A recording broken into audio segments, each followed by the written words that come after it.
A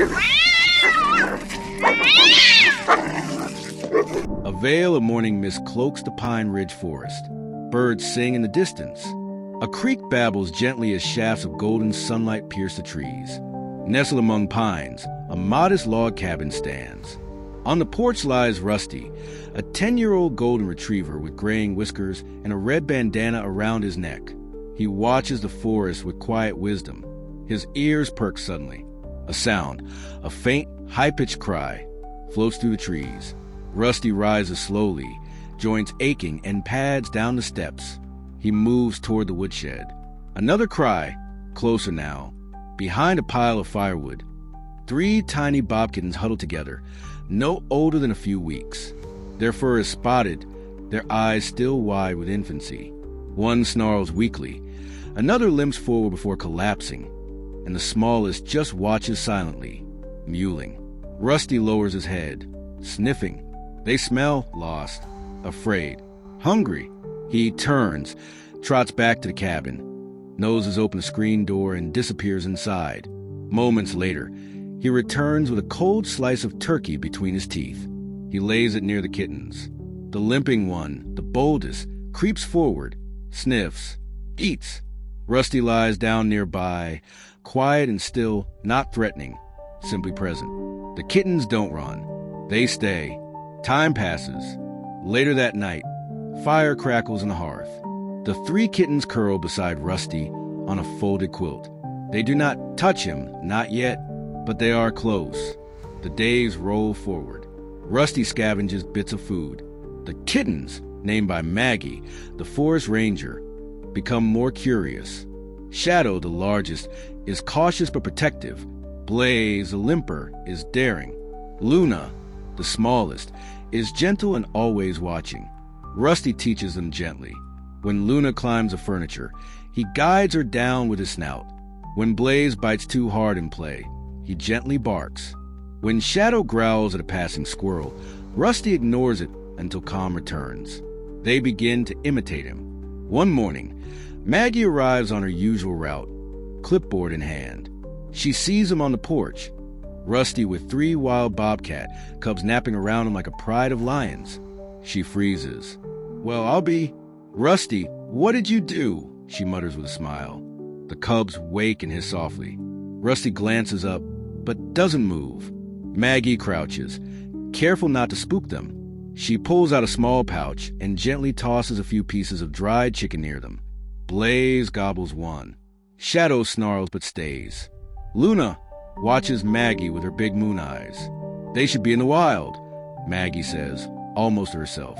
But maybe they found something better. She pulls out her camera, snaps a photo, then jots a note. Weeks pass. The kittens grow stronger, bolder. They no longer mew constantly. They stalk bugs in the garden. They attempt climbing trees. One day, Shadow even brings back a half-dead mouse, proudly dropping it at Rusty's paws. Rusty, slightly horrified, sniffs it politely and nudges aside. The cubs meow in unison. Their laughter, if it could be heard, would sound like purring. At night, they lie in a tangled heap by the fire. Rusty breathes deeply, content. Outside, the wind howls and owls hoot, but inside there is peace. Then the storm comes. Lightning flashes. Rain slams the roof. The bobcats cry out. Luna hides under the bed. Blaze attempts to claw the doorframe. Rusty barks once. Loud. The kind of bark that once warned off bears, that once called rescue teams. It cuts through the panic. The kittens freeze. Then they gather around him. He sits, calm and unmoving, as thunder rolls through the mountains. Eventually, sleep comes. Morning brings broken branches and swollen streams. Maggie visits to check on them. She finds the front yard muddy, the firewood scattered, and 4 sets of muddy paw prints leading back inside. Rusty limps a little now. His back legs stiffen more each morning, but he still rises to fetch food, to check the forest's edge, to nudge Luna out of a tree when she climbs too high. The bobcats, now leaner and quicker, roam further each day, but they always come back. One day, a coyote approaches a clearing. It eyes the kittens, now adolescents, with hunger. Rusty moves. Despite the ache in his hips, he sprints forward. He stands between the coyote and the cubs. The coyote growls. Rusty doesn't growl back. He stares, unflinching, silent. After a long standoff, the coyote steps back, then retreats into the woods. Blaze runs to Rusty. So does Luna. Shadow stands at a distance, eyes wide, finally understanding what father can mean. Later that evening, Rusty lays by the fireplace, warm but proud.